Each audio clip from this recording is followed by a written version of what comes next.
Hi, everybody, and welcome to what is hopefully going to be a really fantastic session. So I'm just really looking forward to saying hello to a few people. If you're in the room during the session that we're doing, don't hesitate to put a little chat message into the chat box that we've got, because I'm certain I would like to bring in a couple of the questions as they come through. So please don't hesitate to put some questions. And I mean, we've got some people I can already see. So we've got Ron, hi, we've got Marie, we've got Gregory as well. So actually, Gregory is one of my heads of innovation and directors of technology, who's it looks like he's joining us. We've got Philip, we've got Leo, Stephen. Hi everybody, and thanks for joining us. Do in that session box just say hi as well, and I can hopefully reference you as we go. But really, in reality, what we're here to talk about is really the digital transformation of the real estate industry, and it's something that I feel particularly passionate about.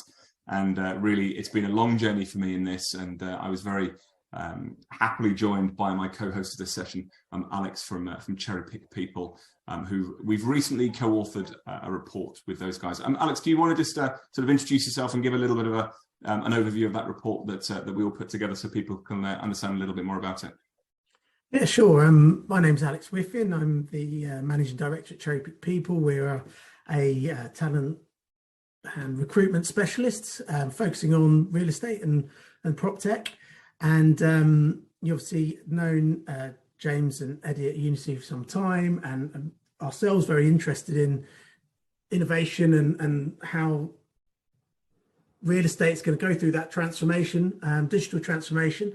And so the conversation sort of got going, and we talked and came up with the idea of still getting a bit more of an understanding of who the people are who are driving this digital transformation within the real estate industry. And so we produced a report off the back of a survey, had respondents from all around the world, from all sorts of different property organizations, to get a deeper understanding of where they were in that digital transformation journey, and the people that, as I say, that were actually making it happen, what they were like, what positions they were in. I think we had, out of 176 respondents, there was 139 different job titles. So it gave you a good idea of sort of the spread of the people taking this responsibility, and maybe how immature it is in this sector at the moment, especially compared to others. So it was a really interesting, insightful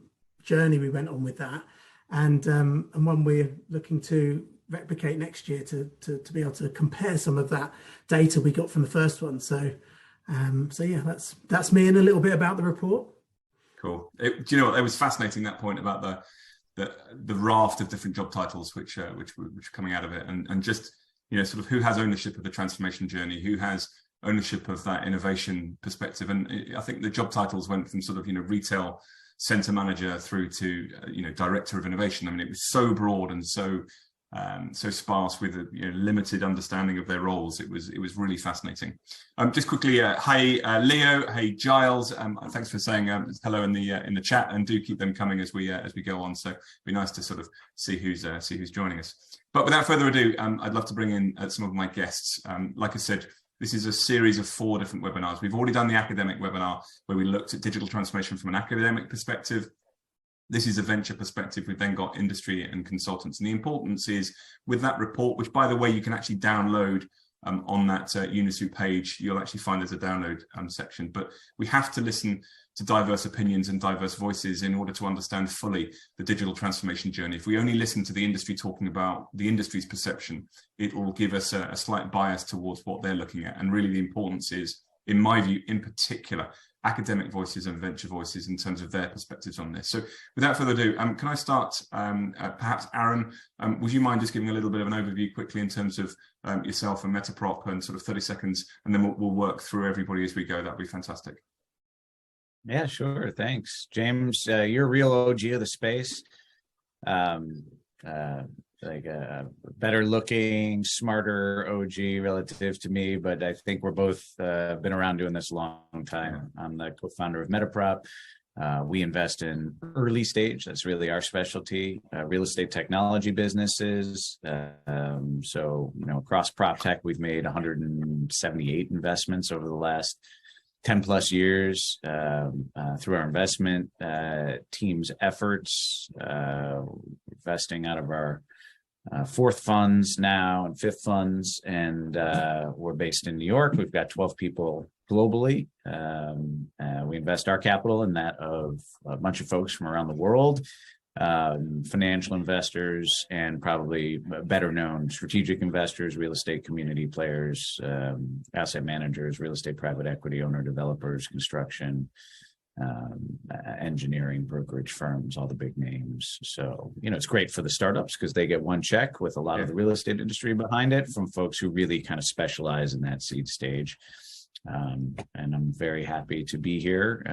James, you've been a great supporter of ours for many, many years throughout all of our activities, including our startup accelerator at Columbia University, New York City Real Estate Tech Week, the MIPIM stuff, the startup competitions, all the ecosystem work around the world that we've been doing. And I'm very happy and appreciative to have a chance to share with the folks participating.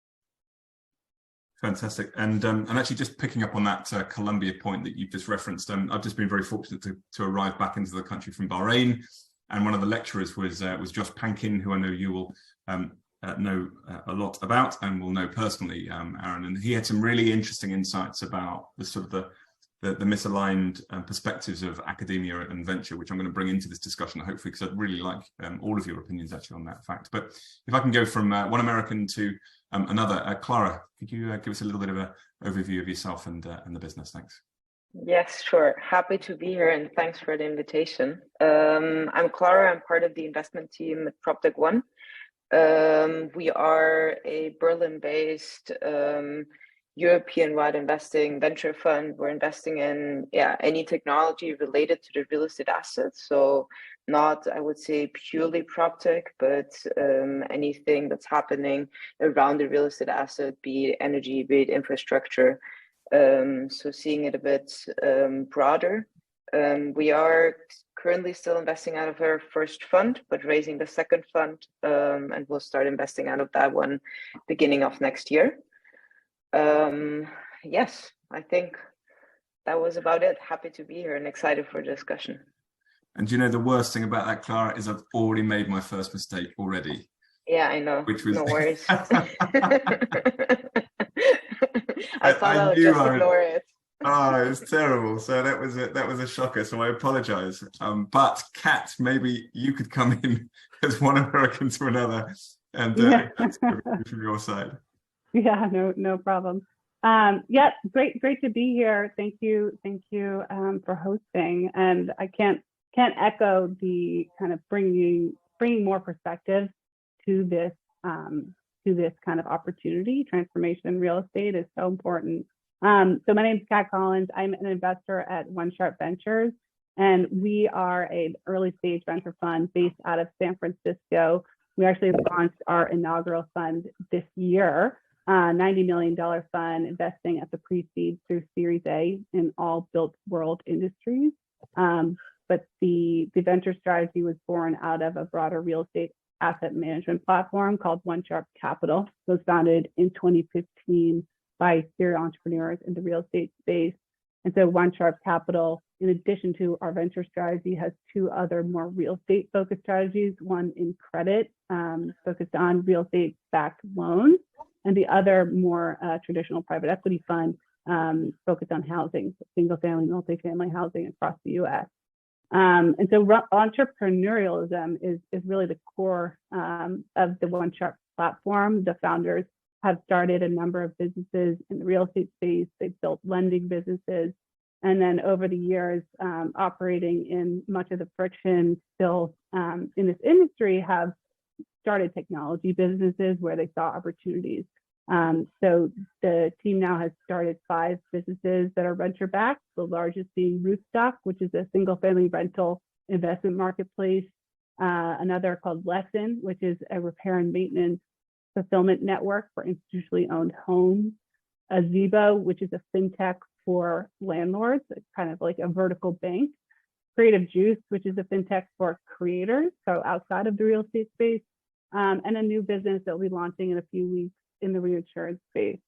So the core of our platform and of our venture team is really being that bridge between Wall Street and Silicon Valley, which I think, as we all have experienced here, can be a harrowing bridge to cross at times.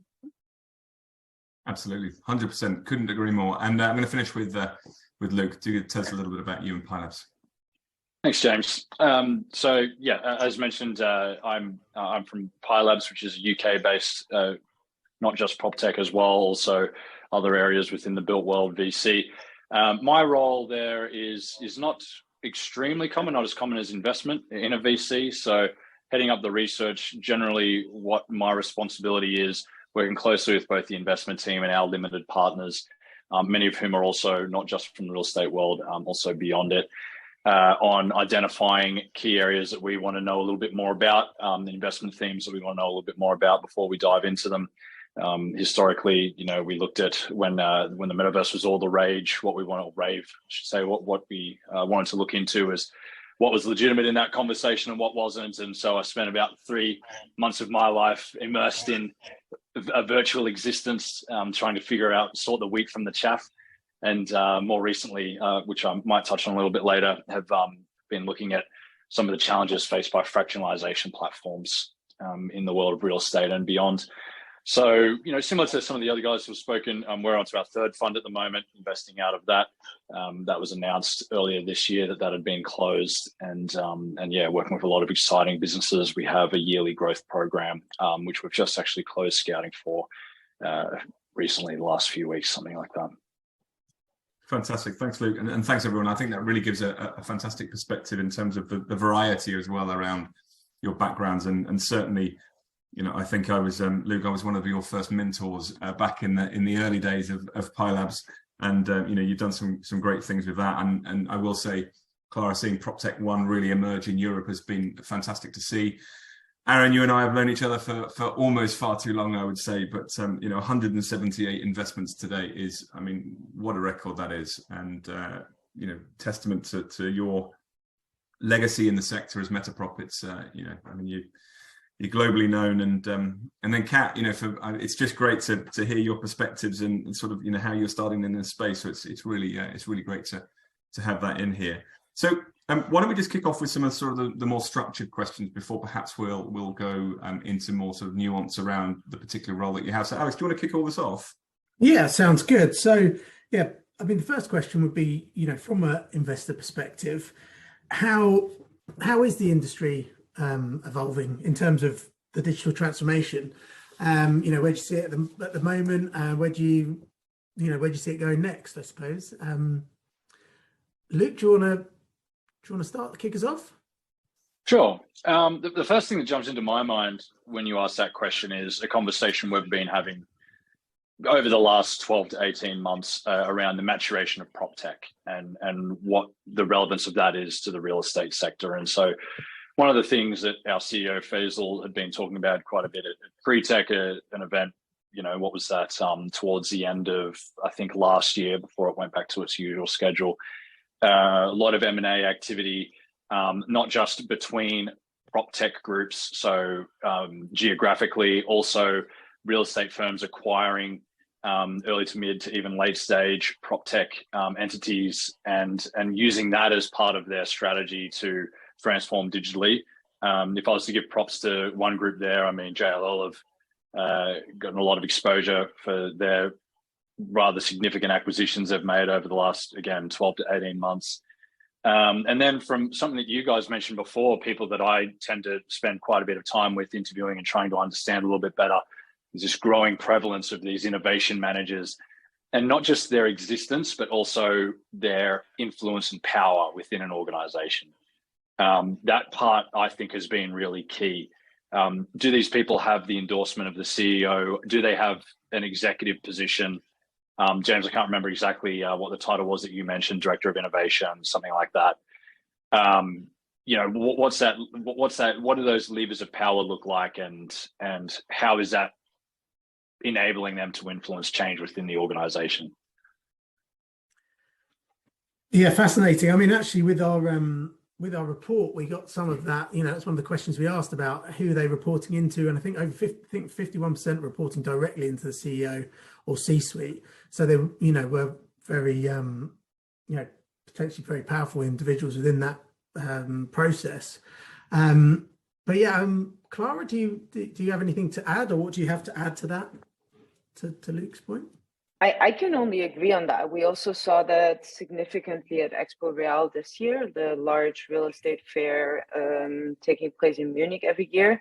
While PropTech was always like a side niche the years before, and nobody really knew who was hanging out there and whether it's worth going there. This year, especially in times like these, where like the real estate market is in a very different place than last year, the interest for PropTech companies, and like especially from C-level executives, was very different than last year and the years before. So PropTech played a significant role, and everyone was talking about it, and it wasn't just like the very small side stage that nobody was looking at. And I think that's exactly the development we're also seeing in terms of funding in the PropTech market. And we're just seeing it on all sides, on the traditional real estate side, as well as the tech side, that the market is just ramping up and everyone is realizing that, we need to invest now. We need to also adapt the solutions now. Excellent. Kat, so what are your thoughts on this particular area?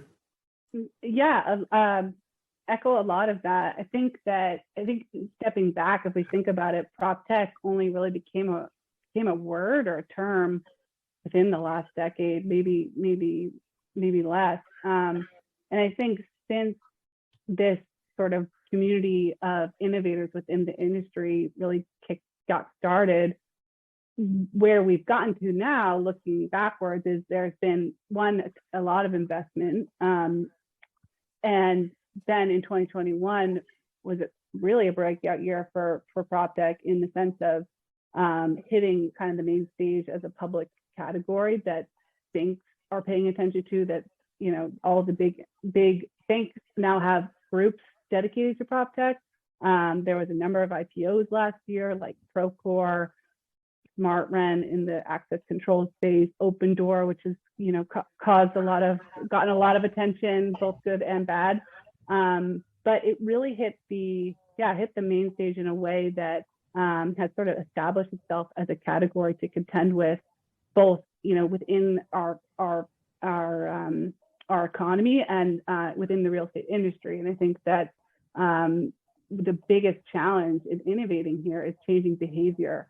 And what we've seen now is that this acceptance and embrace of the industry is changing, and we have to figure out ways to adapt from those that are kind of internal and incumbent to the real estate industry. And I think that the last point being, COVID was definitely an accelerant, because certain ways of doing things were no longer physically possible. And so something as simple as like virtual leasing or virtual tours, right, like became necessary to get your job done. And that was sort of the forcing function that we needed to get some of these, especially the consumer facing innovations, more entrenched and established in the workflows of the industry. And then we build from there. So I'm really excited about the turn that we've taken and the acceleration that I think is going to continue going forward. Cool. Very interesting. How COVID accelerated areas of the tech adoption, and sort of maybe moving this along a little bit.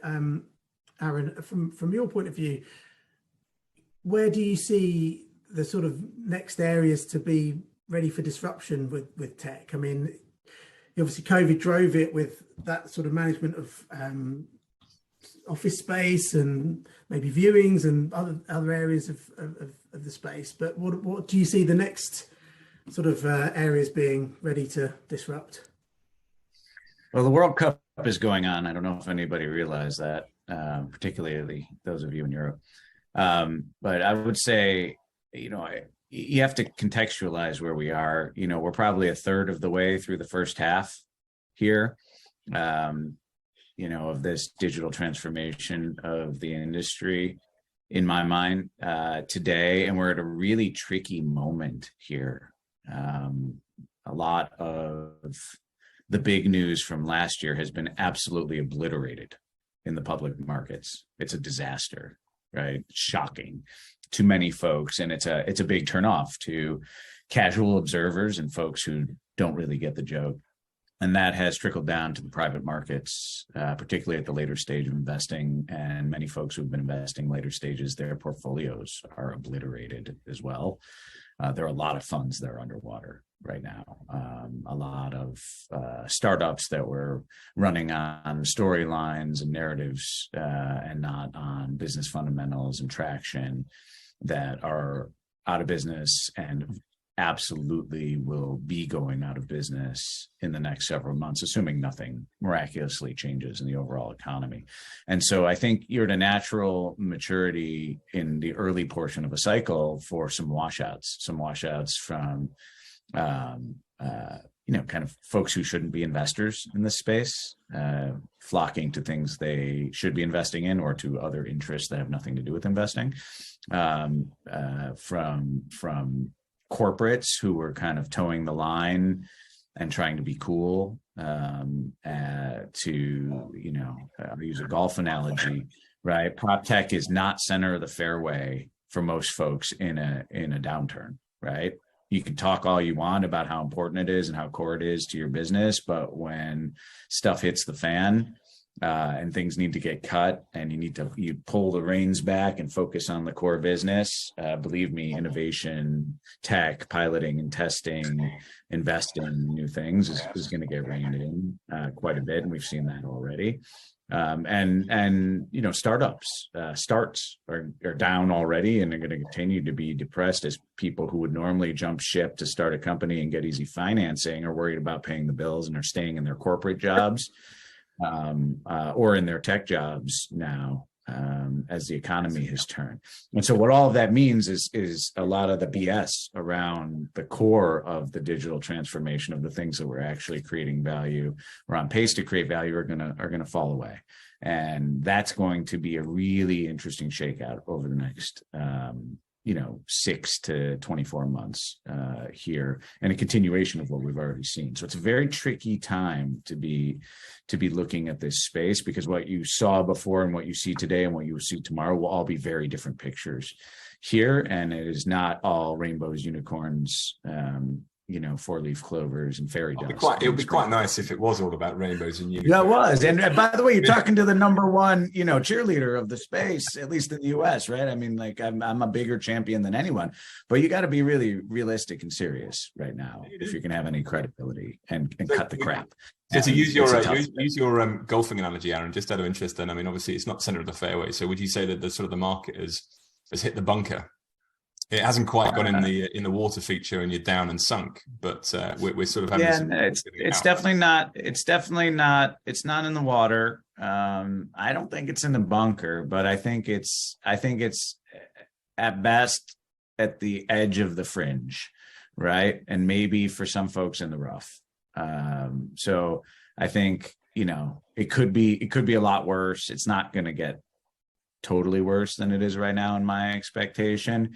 But you could take a couple of swings from here, or you might not find your ball for a while before you get back on track. And that's the way it feels to me right now. Nobody's got a crystal ball. I certainly don't. I'm not the smartest person on this webinar by any stretch of the imagination. I'm just telling you the way it feels to me after having run businesses through several cycles and kind of having a finger on the pulse across so many portfolio companies and so many great investors around the world. I think it's going to be a really interesting time. And in fact, in the recent speech I just gave, I talked a lot about the hype cycle. So from a tech perspective, I was just like, look, at the moment that the prop tech world is actually hitting on that very, very slippery downward slope to the trough of disillusionment, which obviously I'm sure you're all familiar with.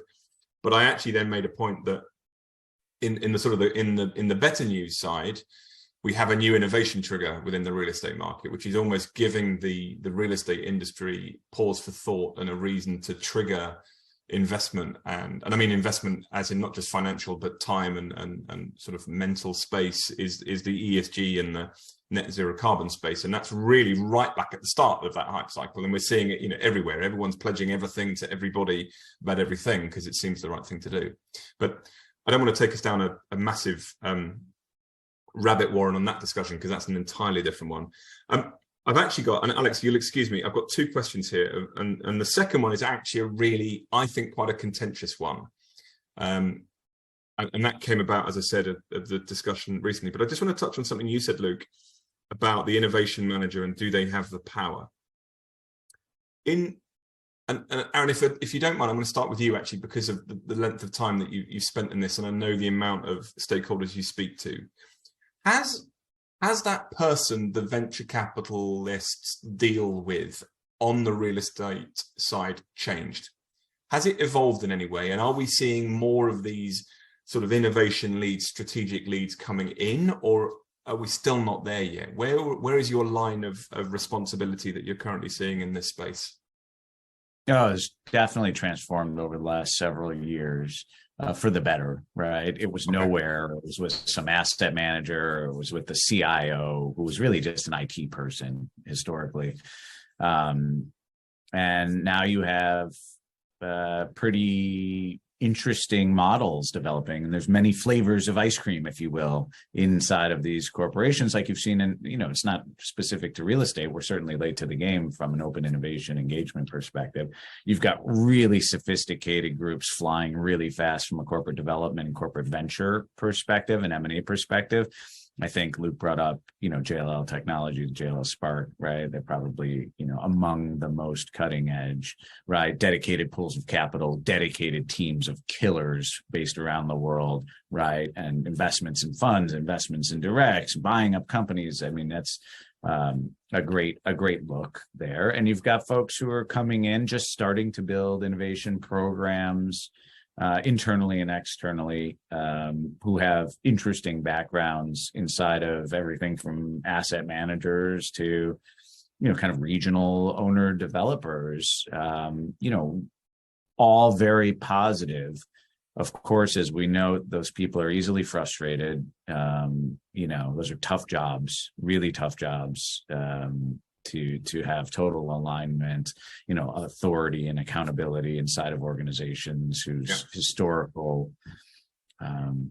modus operandi was not innovation related, you know, the endorsement of risk and trial and failure in organizations that were built to squeeze out failure and inefficiencies and you know, every last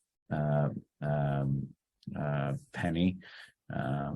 Is still quite there. So, you know, I think we're going to see more and more of these different models on corp dev, corp venture, and some blend between the two inside of these organizations. But I think it's going to be, I think we're in a little bit of a pause here from the rush beyond anything other than ESG. I think it's going to be a rough 12 months for a lot of these innovation people. So to summarize on that, you have definitely seen a transition in time in terms of the maturity and the perhaps the strategic way of viewing it all. I'm just interested, obviously, with Clara, with your perspectives from perhaps a more Northern European perspective, have you seen that change as well, or are you still, you know, who are you dealing with from the real estate perspective, I suppose is my question, and is it changing? So answering it from Northern European perspective, I would say the countries there in terms of adoption of real estate technology, they're still lagging behind what is happening in the US, UK, Germany. I would say UK, Germany also lagging a bit behind of the US, but the Northern European market is more like in the early stages where large corporates are trying to like get a feeling for what PropTech is and how they can adapt PropTech, more in terms of, oh, let's do some direct investments, let's try to collaborate with single companies. I would say it's also very different because it's just smaller markets, they're very local markets, and they have a very different perspective on the technologies they need to adapt. But I would say overall, all these large organizations, what they at the end of the day are now looking at is the return on investment when testing solutions. And I think that is getting more and more important, especially on topics like ESG, energy efficiency. I think if you cannot deliver an immediate return on investment, and if the investment costs up front are too high, and what you're getting out of in terms of efficiency or in terms of cost reduction out of implementing a solution is only being seen like 2, 3, 4 years down the road, I think these are the solutions that are going to have a really hard time.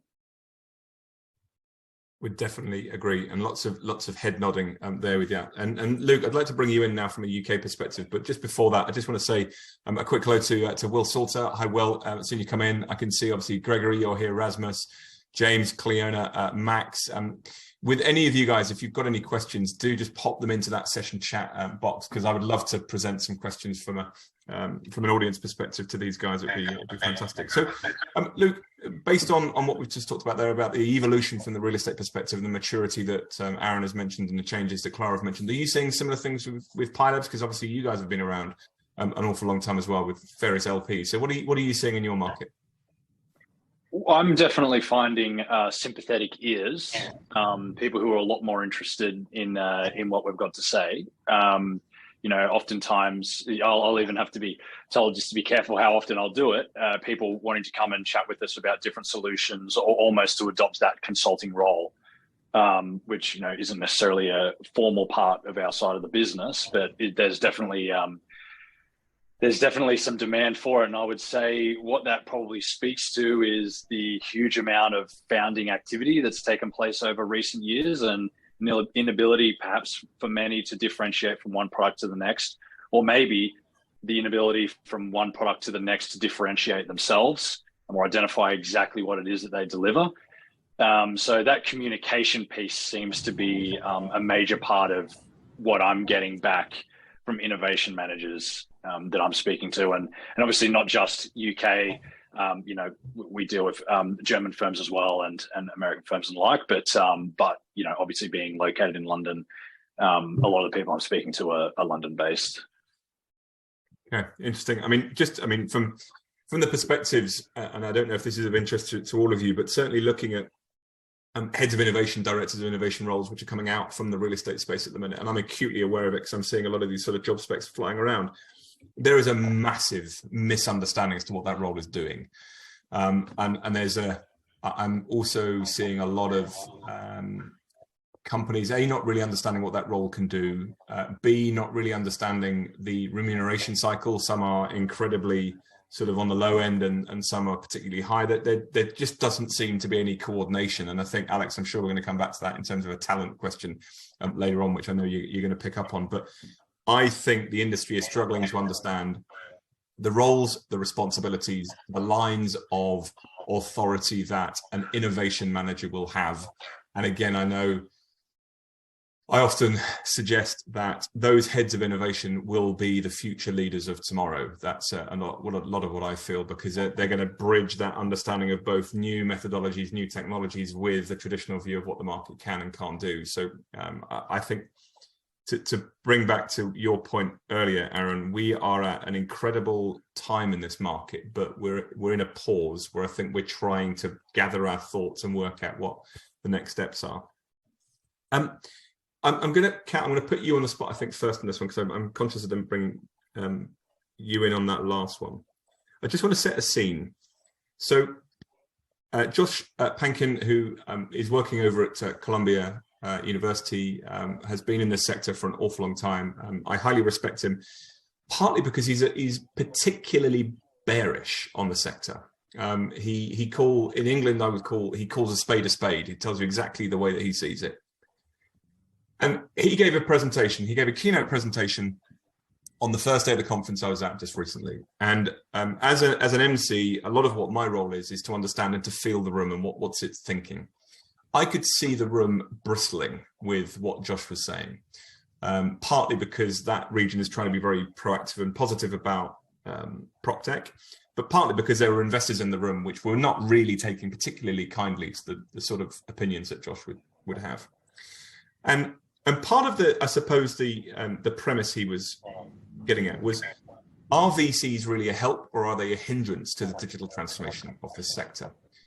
And I would expect you to be relatively bullish on that, but I wouldn't mind just a sort of a thought from you in terms of,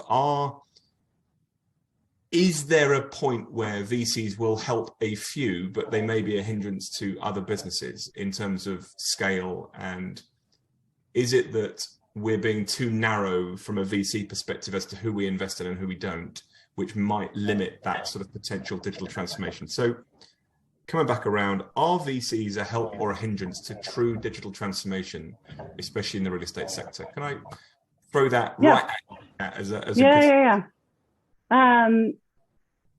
Yeah, I mean, it's a little bit of an ongoing joke about VC value add, right? Like, I think every VC pitches this, whether you're prop tech focused or not, pitches a lot of, services to their portfolio companies. And I think that the follow through in that has taken people are taking a hard look at that. So that's sort of general. And then it's looking in the real estate space. We are heading into a new cycle. And one of the defining characteristics of that is the tide has gone out, right? Capital is not free anymore. And what we've seen built over the past couple of years has been, there's a lot of really incredible innovation, but there's also a lot of incremental innovation. So things that are like $5 solutions to $1 problems. And I think now that again, everything comes under a much more critical lens as the economy shifts and the cost of capital has gone up overnight, those features or those, non sort of those things that are not real platforms are going to kind of fall off. And so a VC's value add in real estate, I think, is actually very important relative to maybe something that's pure software, because many things in the space depend on the relationships and they depend on that kind of ability to accelerate distribution. I'd say like a great example of that is if you look at a business built rewards, it's putting rent payments on a MasterCard so you can get credits or get points as you pay your rent, which is a tenant's largest expense. They spent the first couple of years of their business activating all of their relationships to get into the largest landlords. And now they've just raised at $1 billion. And I hear that valuation is supported by the revenue growth that they have, scale and growth that they have. So I think it really depends on the solution that you're working with and how much of a game changer it can be to the organization. As Clara was saying, is this really driving NOI, or is this really like a new platform on its own? And VCs being realistic about what is their role, or should they just sit back? And sometimes that's the best thing to do, is let the entrepreneur come to you for help. So just picking up on one point on that, because I think it raises a really important reference, which perhaps I'll bring in either to Clara or Aaron here. You mentioned about that term incremental innovation.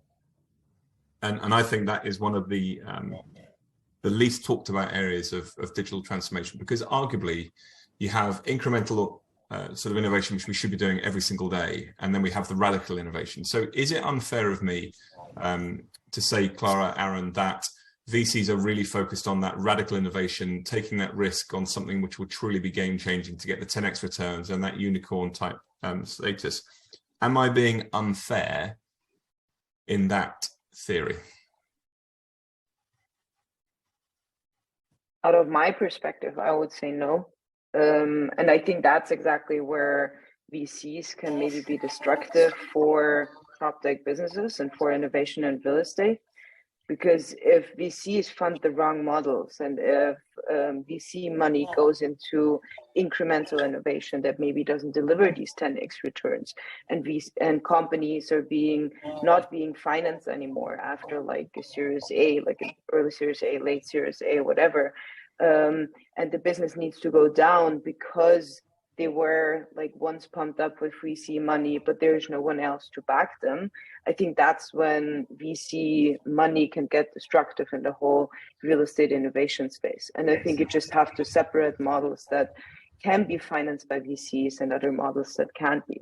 I also think this is going to be super critical with all the climate tech innovations we're going to see, not only in real estate in general, because I think a lot of VC money currently goes into climate tech solutions that maybe shouldn't be funded by VCs because they won't be delivering the same returns as they should be. Aaron, come on, you've been in this long enough. I know you're going to have a wonderfully diplomatic and beautiful response to this question. What are your thoughts?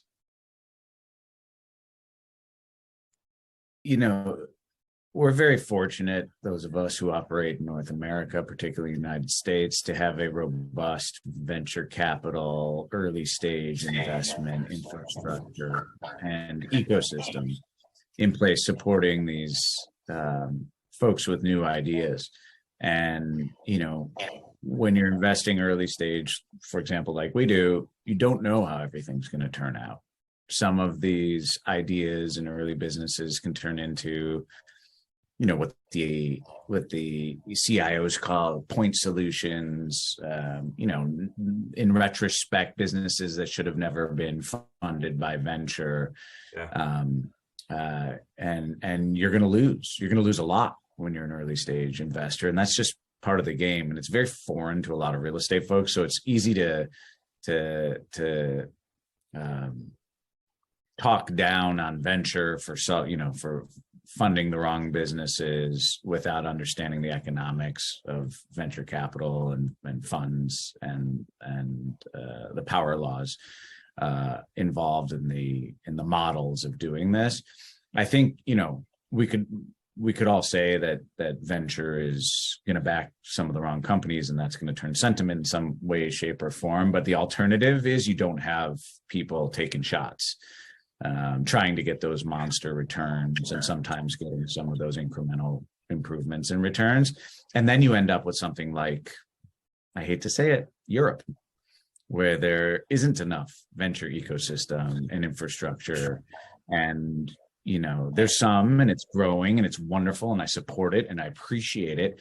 But, you know, 9 times out of 10, if you have a choice of whether you're going to invest in a market with huge opportunity infrastructure for an entrepreneur to find a path to success over time, commercialize and eventually return capital to investors, you're probably going to go to the more robust market.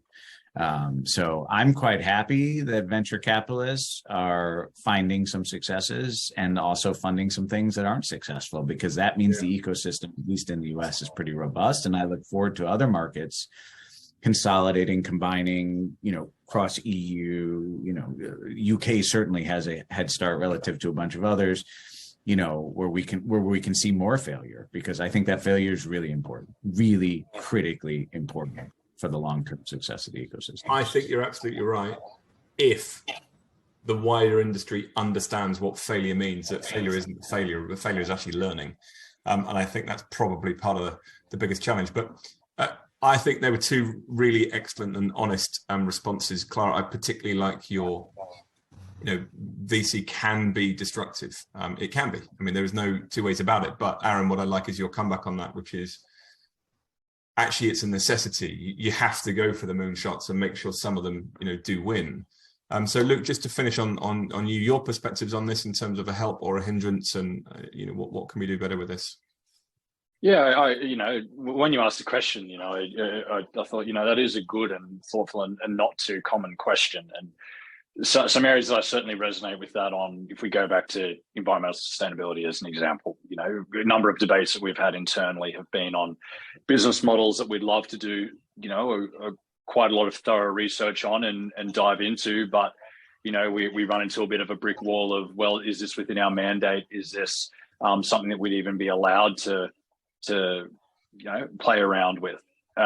So, you know, there are definitely limitations to what VC can invest in. And SaaS is a bit too much of a cliche and a bit lazy. You know, VC's been around for a long time, and for anyone who's, you know, had a bit of a read into the history of VC, It can be a bit of a dry read if that's not your area of interest, but looking at the early stages of Silicon Valley and what prompted the existence of VC in the first place, I think it's not quite reminiscent of what it used to be and the purpose that it was meant to fulfill. Obviously, things change over time, but I think as a sector, there's a lot that we can learn from the early stages of VC around World War II era days, what they invested in, why they did it, all these sorts of things.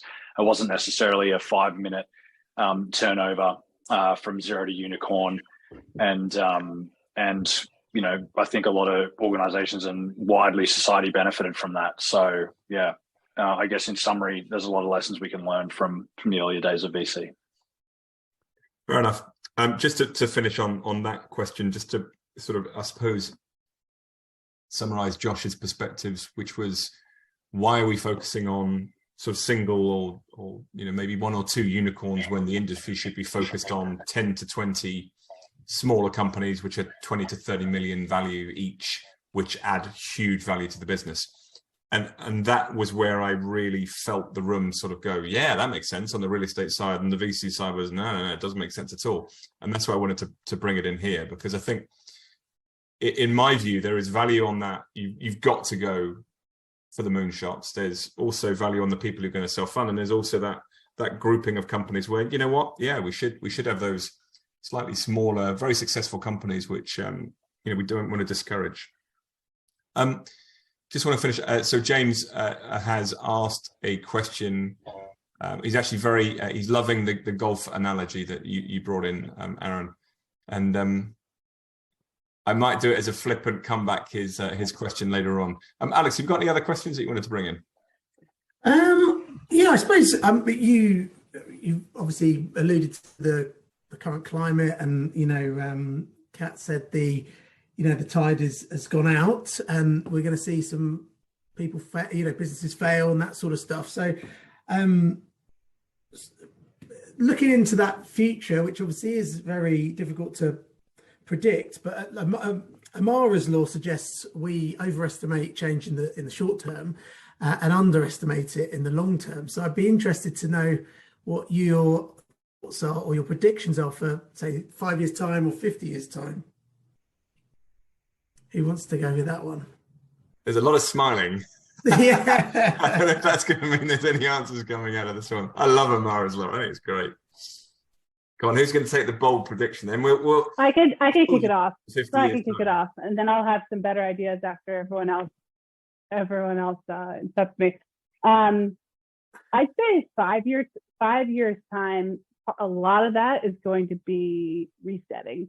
And we're kind of hitting that return to normalcy in venture deployment, and you know, reattaching fundamentals of a business to the way it's valued.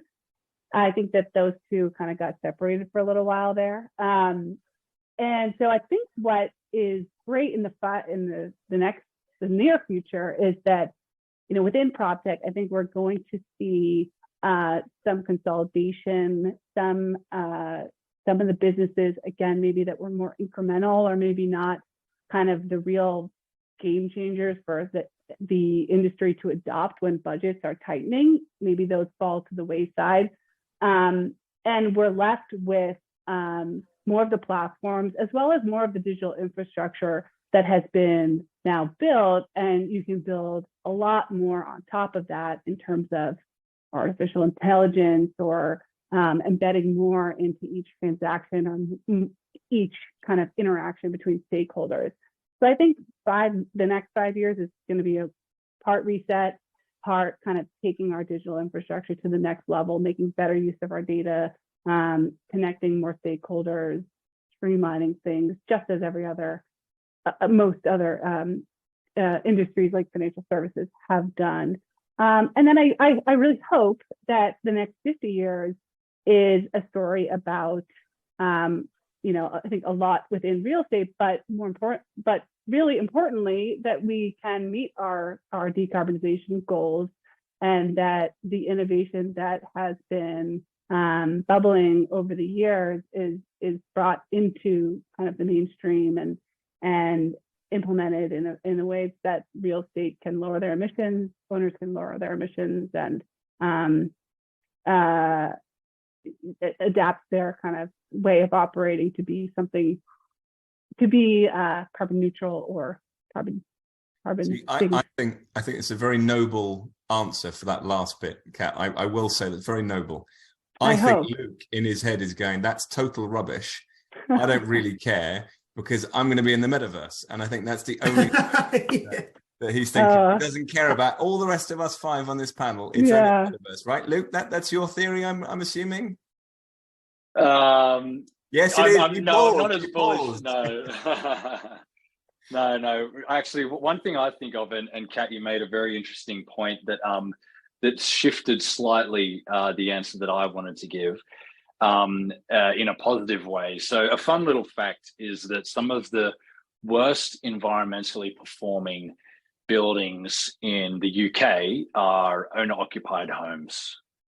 And one thing that intrigues me with the more widespread use of tech in the real estate sector is potentially some unintended consequences, which again really, really fascinate me. And so as an example, this might seem a little bit ridiculous, but as an example, if we were to say owner-occupied housing is the worst performing environmentally, therefore, why don't we put everyone into social housing? Everyone can live in social housing because that's the best performing, right? Obviously, there's a lot of flawed logic there.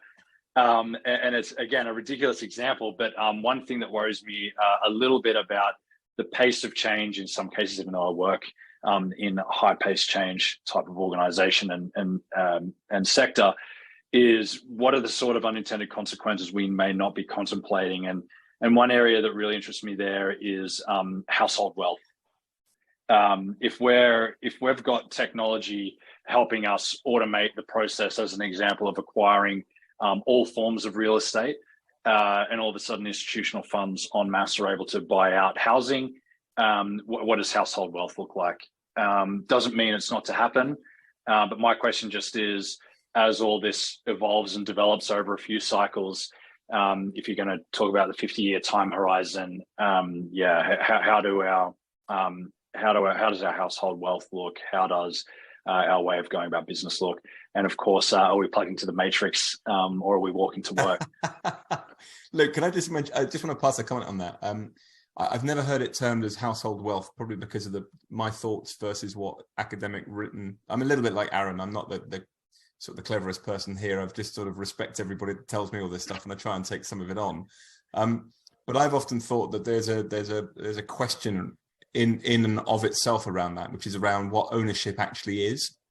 And I saw some really interesting models back in the day when you've got a lot of pension funds in the UK, which are classically illiquid in their asset class, wanting to get into the residential space. And there was a really interesting couple of businesses. One started out, I think it was Unmortgaged, where essentially they were saying, well, actually the banks don't need to provide all the liquidity. Why don't the pension funds get access to this? Where actually it's almost like part rent, part buy, insurance backed, fund backed. And it's fascinating because, again, ownership of property has been the same for generations. And so maybe we have to, because of the massive affordability crisis that we have, and that is everywhere in the world, maybe we have to try and understand what home ownership is as a way of making other funds accessible, because most of the funds go into owning a home in its entirety. Why do we need to do that? Oh, because we own our own home. Well, maybe we don't have to think about it that way. So I think that's a really interesting thought. I think there's a lot of innovation to come. I think that we just have to be long-term minded about it. Cool. Clara, are you going to be in the metaverse? Are you going to be living there in 50 years, or are you going to untap and get out? No, I don't think so. I hope, to be honest, I'm going to live in a very, in an urban area that is thought from a completely different point of view. Like how we created cities in the last, I would say, 30 years. I hope this will be very differently in 50 years down the road.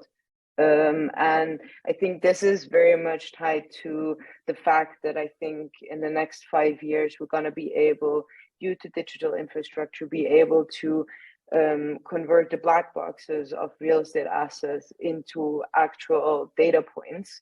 And based on these data points, we're going to make significantly different decisions and plans on how we want to live in urban areas. And that's also being influenced by demographic change, by what you already mentioned before, crisis of affordability, and all these different topics. I think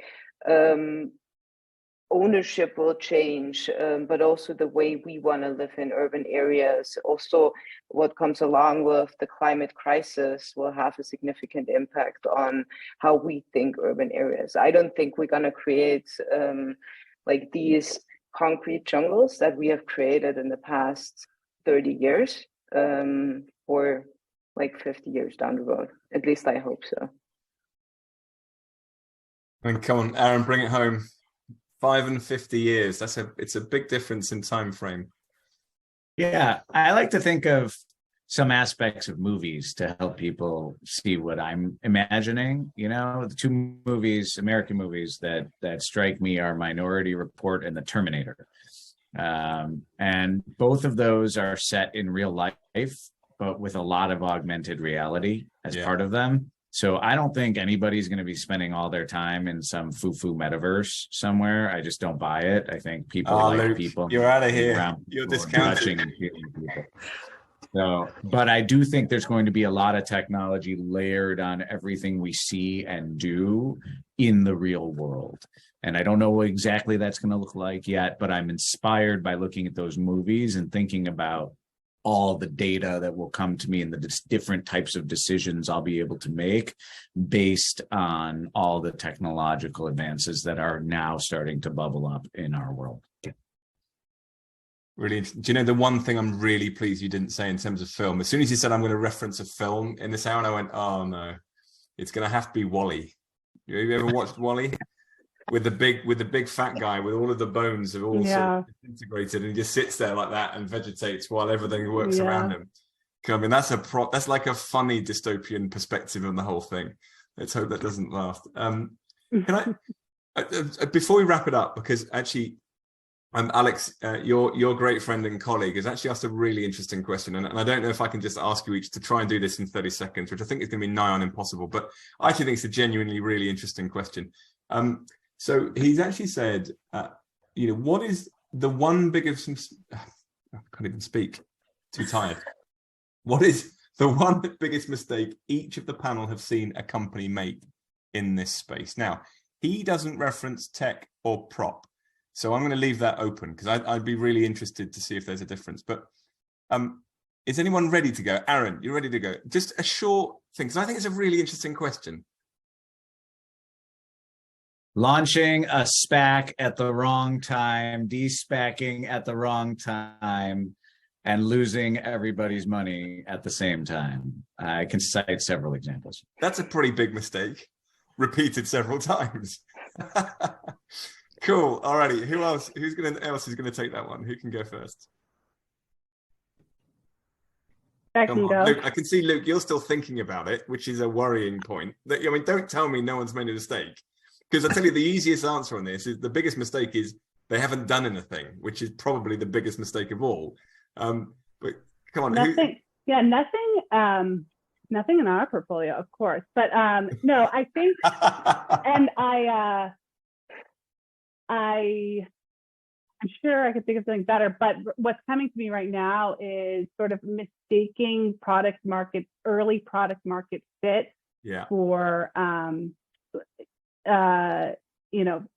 when it's really just sort of the market. I think we saw a lot of that in residential with the beta from the resi transactions in the US, really lifting a bunch of startups to new heights. And now that all of that volume has come down and they are tethered to that. So I think that's going to be an interesting sort of dilemma for a number. And that's really come home to roost in these last few weeks, right? With all the results that have come out and all of the residential prop techs, which are really suffering because market dynamics have shifted as well, which means market product fit 3 or 4 years ago is now completely and utterly shifted and changed. Yeah. I think you're seeing a lot in fintech too, of like, mistaking giving away credit for free to consumers as product market fit. That's just a free lunch, and that doesn't stand cycles. So again, all part of the reset.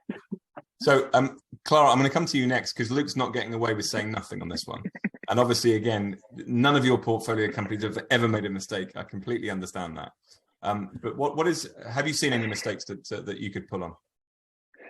I would say it's underestimating how slow real estate companies are in terms of adopting innovation. I think there has been, like, in the past 5 years, there has been a lot of like positive talks about the industry needs to change now and the industry wants to change now. And I think we again and again underestimate how slow the decision-making process is in these organizations. That's a great answer. And I can see Luke going, damn, that was my one. Luke, have you got a final one for us? Yeah, look, I had to sort through a few. I had to sift. And I think without wanting to be a little too cliche with it, I think I'm going to settle with coming forward with a business model that is in the middle of a hype cycle. You spoke about the Gartner hype cycle a little bit before. We do DD on more than 1,000 pitch decks every year. And a whole series of them almost immediately go into the bin because there's a bunch of people saying the same thing they heard from someone at a bar or something like that, and just trying to replicate without being too creative or anything like that. Fantastic. All right. Well, look, without further ado, we're already over the hour, and I'd just like to say, I mean, a tremendous thank you for all of you for joining, and in particular, Kat and Aaron. It's Thanksgiving tomorrow, and obviously that means it's holiday time. So really appreciate you lending your time here. The only thing I will say is, I think we're here for the long run. This industry has been going on for a while. Aaron, you said at the start, we're like a third of the way through the first phase. I think you're absolutely bang on, and I think we've got a long journey ahead. And those of us who love this sector, I could carry on talking about this for hours with all of you and getting your different perspectives on it, because we do have to be in here for the long run. That 5 and 50-year perspective is true, because everything that we're talking about here is about not just where we are today, it's about our children and our children's children, and everybody lives so much in their lives and works and everything in their homes and their offices and their retail units that we're going to be here for a while. So I think it's a case of getting strapped in and sitting it out. So Alex, have you got any final words to wrap this up before we get out of here? No, I need to say, thank you to everyone for joining us, and thanks to everyone who have come on to watch the webinar as well. Thanks so much. And we've got the next one next Wednesday. It's Wednesday morning, is that correct, James? Yes, and I think it's with consultants this time. So I have a material interest in the sector. So we'll see how we go. And just to say, we had a few people saying thanks so much. So Steve Murphy, thanks mate for joining in and saying thanks. Nakash, thanks for the feedback about being a great discussion. James, appreciate your feedback, and there's been a few good comments, and Leo as well for that as well. So thanks everybody for tuning in and watching this, and we'll release this as a sort of I think there's some small edit versions of this as a feed, but thanks ever so much for all of your time. Thanks everybody. Thank you. Stop the live stream. Thank you.